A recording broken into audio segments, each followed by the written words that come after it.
तर स्ट्रेस म्हणजे काय, एक मानसिक आणि शारीरिक प्रतिक्रिया आहे, एक रिॲक्शन आहे, की जी आपण एखाद्या आव्हानात्मक किंवा दबावाच्या परिस्थितीत अनुभवतो. येस, जेव्हा आपल्या प्रत्येकाला लाईफमध्ये काही ना काही आव्हान येतात, काही ना काही प्रॉब्लेम्स येतात, तर त्या सिच्युएशन मध्ये आपण स्ट्रेसची सिच्युएशन जी आहे ना ती अनुभवतो.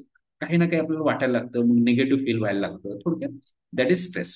आता स्ट्रेस हा दोन प्रकारचा असतो. जसं की एक आहे, पहिला आहे सकारात्मक स्ट्रेस, येस, पॉझिटिव्ह स्ट्रेस, की जो आपल्याला आपले जे ध्येय आहेत, आपले जे उद्दिष्ट आहेत ते गाठण्यासाठी आपल्याला प्रेरणा देतो, येस, सकारात्मक स्ट्रेस. आणि दुसरा आहे नकारात्मक स्ट्रेस, की जो मानसिक आणि शारीरिक त्रास निर्माण करतो. तर सकारात्मक स्ट्रेसमध्ये म्हणजे काय, मी म्हणू शकेन की बऱ्याच जणांनी येस सेमिनार मला अटेंड करायचंय, 7:30 वाजता सेमिनार चालू होणार आहे. तर एक डोक्यात होतं की येस मला 7:30 वाजता जॉईन व्हायचंय, 7:30 वाजता जॉईन व्हायचंय. हा एक पॉझिटिव्ह स्ट्रेस आहे. हा लक्षात घ्या, हा पॉझिटिव्ह सकारात्मक स्ट्रेस आहे की येस मला काहीतरी शिकायचं आहे, येस त्यासाठी बरोबर मला 7:30 वाजता जॉईन व्हायचं आहे. येस, तर तो झाला पॉझिटिव्ह स्ट्रेस. आणि नकारात्मक स्ट्रेस म्हणजे काय आहे, की जिथं आपण निगेटिव्हली विचार करतोय आणि आपली state of mind continuously negative कडे जात आहे. येस, याला आणखी आपण डिटेलमध्ये व्यवस्थित समजून घेऊया.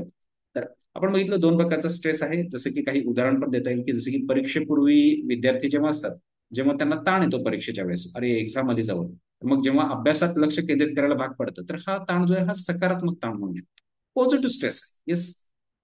आणि त्याचा परिणाम म्हणजे आपल्या आयुष्यावर होत असतो. पॉझिटिव्ह स्ट्रेसचा पॉझिटिव्ह इम्पॅक्ट होतो, निगेटिव्हचा निगेटिव्ह इम्पॅक्ट असतो.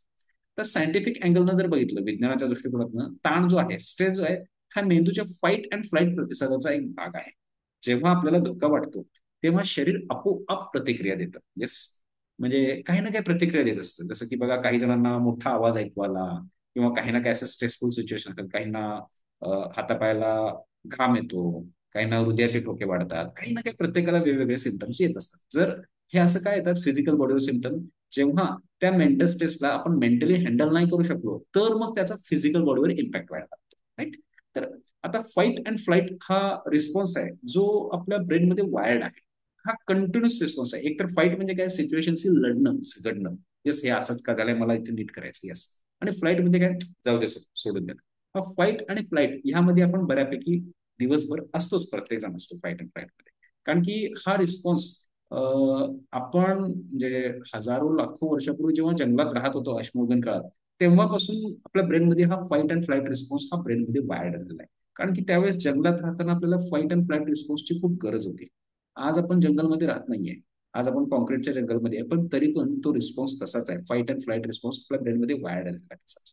येस.